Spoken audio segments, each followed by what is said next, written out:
आम्ही व्हिडिओ बनवू. हा आमचा सोफा आहे.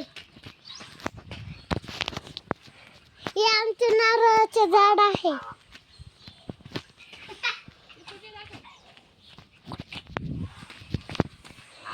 हे आमचे चिक्कूचे झाड आहे. हे आमचे पेरूचे झाड आहे.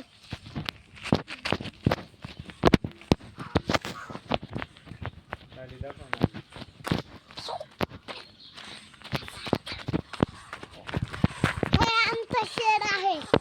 ही आमची गाडी आहे.